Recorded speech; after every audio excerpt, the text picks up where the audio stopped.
Traveling with family is an art form, a delicate dance between individual desires and group harmony. Our Parisian adventure was no exception. There were moments of pure, unadulterated joy, laughter echoing through museum halls, shared awe at the sight of the Eiffel Tower lit up at night. These were the golden threads weaving through our days. The moments we would treasure, the ones that made it all worthwhile. So very worthwhile. But there were also moments of tension. Of course there were. 6 people, 6 different opinions on where to eat, what to see, how fast to walk. Liam wanted to visit every historical plaque. Chloe needed the perfect Instagram shot. Ben was always hungry. My husband and I, we just wanted everyone to be happy. An impossible task. Sometimes. Compromise became our mantra, our daily bread, alongside actual baguettes, of course, which helped. A lot. Breakfast was our strategy session. Over coffee and croissants, we'd lay out the day's possibilities, negotiate, cajole. Sometimes we split up. Liam and Sarah to a niche museum, Chloe and Ben to a trendy boutique district, my husband and I to a quiet park to just sit and breathe. And remember, we were in Paris, rekindling our romance amidst the beautiful chaos of our loving, sometimes exasperating family. It was a lesson in patience, and that was the beauty of it, the imperfection, the realness. We weren't aiming for a flawless vacation, we were aiming for a meaningful one filled with genuine connection.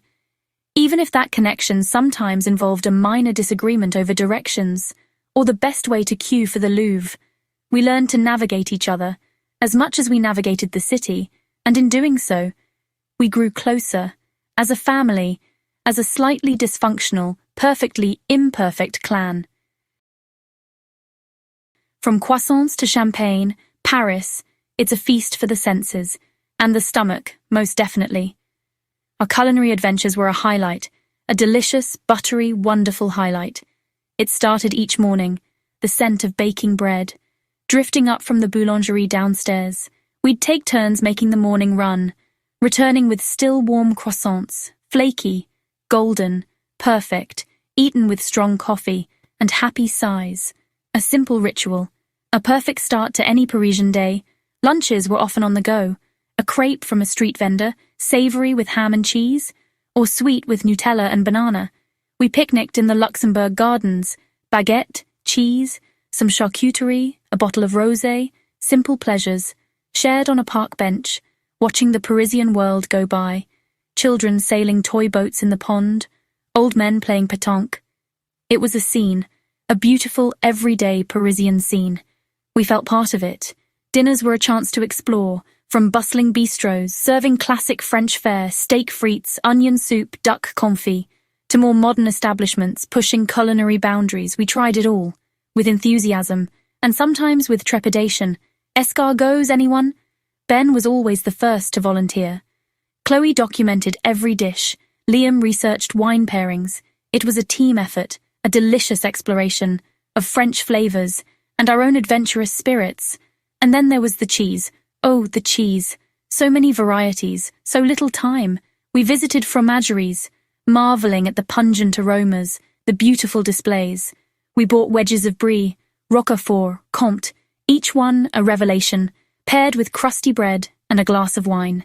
It was heaven, pure, unadulterated, cheesy heaven. Food in Paris isn't just sustenance, it's an experience, a celebration, a way of life. We embraced it wholeheartedly and deliciously. Section 9. The Unfolding Map. Love, Laughter and Lessons on the Road. This journey, Paris to Santorini. It was more than a vacation, it was a tapestry, woven with threads of past and present, love and laughter, challenges and triumphs. 30 years ago, Paris was our beginning, a private whisper between 2 young lovers.